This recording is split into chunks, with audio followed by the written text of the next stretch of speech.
Hello everyone, welcome to Barca News. It is October 20th, 2023, and Xavi Hernandez has sided with Joan Laporta and hit back against Madridismo in Spain in his latest press conference. Also, it's reported that Saudi Arabia have set their target on Ansu Fati and will be making a move for him next summer. And finally, media outlets in England are currently reporting that Manchester City will be asking for 50 million euros for Joao Cancelo. We have a lot to discuss, so let's begin.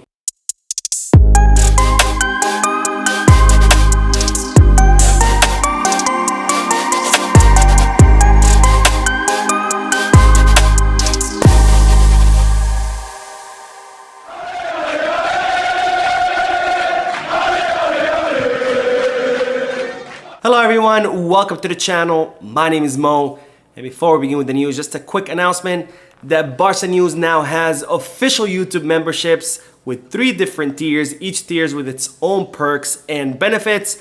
So hopefully you'll be able to enjoy these perks and will add to your experience here at Barca News.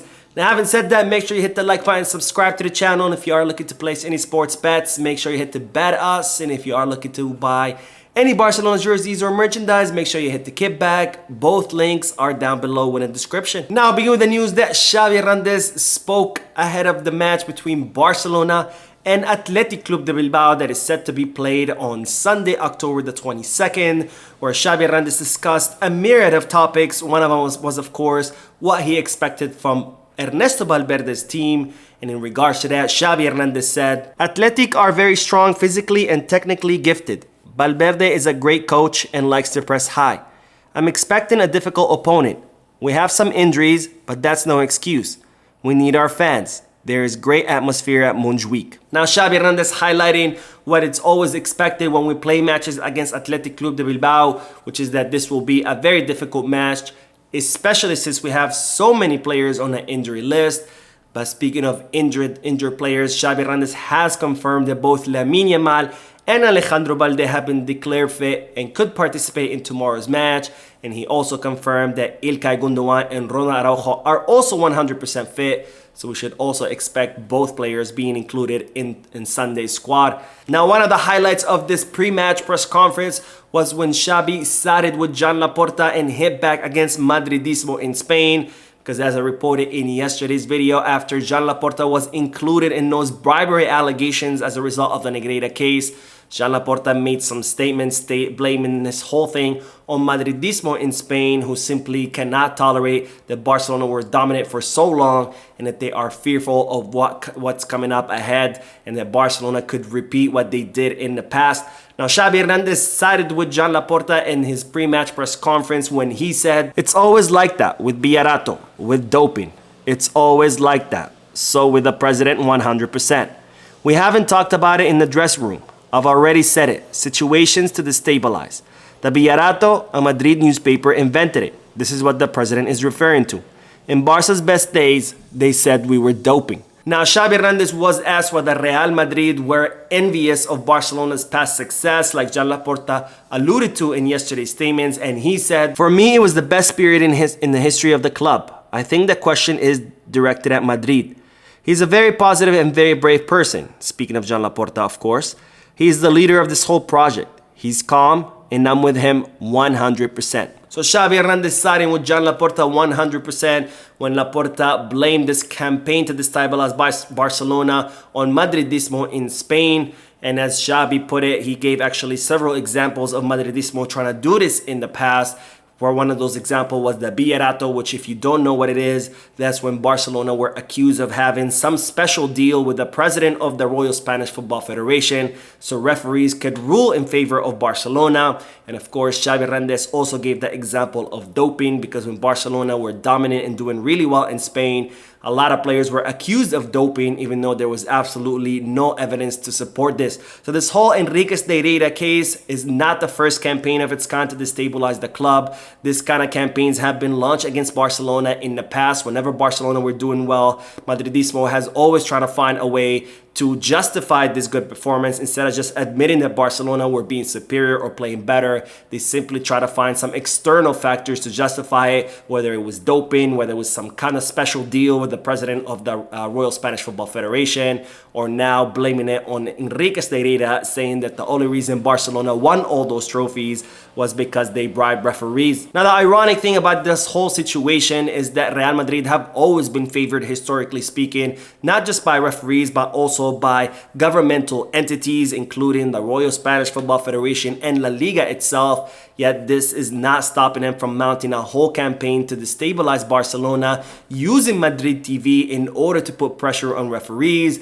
And as I reported previously, there was that one referee that came out and said that after he gave a red card to Cristiano Ronaldo, he never again refed a match where Real Madrid was a player. And this continues to happen till today, because as you might recall, a few weeks ago, Atletico de Madrid defeated Real Madrid 3-1, and instead of admitting defeat, Real Madrid immediately went on the offensive, blaming this whole thing on referees.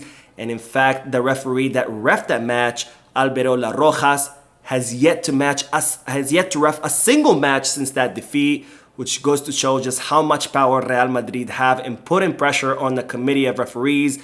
But yet they're the ones who are complaining that somehow Barcelona get favored treatment from Real Madrid, which is absolutely absurd. And it's the height of irony and hypocrisy. Now on to the news that Joao Felix has received high praise from Portugal's coach Roberto Martinez, who has said that he has noted a huge difference in the player's performance and attitude and even mood ever since he joined Barcelona, where Roberto Martinez said, "What really matters is his role on the pitch and in the dressing room. You can see that Joao Felix feels important. Now you see him playing and you can see he has a different kind of vitality. There are very few players with his talent, with the ability to go inside and outside. He has the ability to run one-on-one. He has a goal. Joao Felix is on another dimension." So Roberto Martinez noting a huge difference now in Joao Felix's attitude and how he feels, and even his performance on the pitch ever since he joined Barcelona. Because as Joao Felix has said it many times, he feels a lot more happier at Barcelona. He feels a lot more important, and he feels like he fits a lot better in Xavi's scheme of play, because we all know that he did not simply fit in El Cholo Simeone's scheme of play. And this, of course, was an error on both sides, where Atletico Madrid signed a player that they shouldn't have signed, and where Joao Felix joined a team that he shouldn't have joined. But thankfully, he is now under the right system, and hopefully we can see Joao Felix flourish and live up to all the potential and hype that he had when he was at Benfica. And I have no doubt that he will prove everyone wrong, and he will give us many happy moments to come. Now, of course, Barcelona's plan is to keep Joao Felix next summer. However, whatever happens with Joao Felix, it's directly tied to whatever's going to happen with Ansu Fati, because in order for Barcelona to sign Joao Felix on a permanent basis, they need to clear space on their wage bill, and they need to make some money off the transfer of Ansu Fati. Now, the problem is that Barcelona are currently worried about what's going on with Ansu Fati in the Premier League, where he has yet to impress his coaches at Brighton. And this, of course, only serves to devalue the player's market value. And also, it's a problem because Brighton could end up returning the player next summer rather than signing him on a permanent basis. Now, the good news is that it's reported that Saudi Arabia have now set their eyes on Ansu Fati, and they are planning to make a move for him next summer. And even though it's reported that Ansu Fati does not want to make a move to Saudi Arabia given his young age of 20 years old, it is reported that several members in his entourage or in his family are in favor of this move, because they think that Ansu Fati is young enough to make the move to Saudi Arabia, make good money, and then eventually make his way back to Europe, kind of like what Gabri Vega is currently doing. Now, speaking of Joaos, of course, Barcelona are also planning to keep the other Joao, who's Joao Cancelo. However, it's now being reported in English media outlets that Manchester City will look to ask for 50 million euros for the signing of the Portuguese fullback. Now, of course, Barcelona have no plans of paying 50 million euros, and they have instead set a limit of 25 million euros for the player in fixed amounts. This is not counting any variables that could enter into the negotiations. and it's reported that Barcelona have received the green light not just from Joao Cancelo but also from Jorge Mendes in order to set this limit of 25 million euros. This is of course very important because Jorge Mendes will have to do the negotiations between both parties, and since he's already agreed that Barcelona will only pay 25 million euros, this will facilitate the talks between both clubs. And of course, since Joao Cancelo has also green-lighted the operation to only ask for 25 million euros, this could also make things easier for Barcelona, because at the end of the day, players do have a big say in what clubs they go to. So if Cancelo puts his foot down and insists on only going to Barcelona, then Manchester City will have no options but to negotiate down their asking price from 50 million euros closer to the 25 million euros that Barcelona are planning to pay. So that is it for today. I hope you enjoyed the video. If you did, please give me a like. Also, I would like to invite all of you to please leave a comment down below giving me all your thoughts and opinions about all the news that I share with you. Finally, I would like to invite all of you to please subscribe to the channel so you can stay current on all the latest news in regards to our beloved club, FC Barcelona. Thank you for watching. I will see you in the next video, and as always, be scars.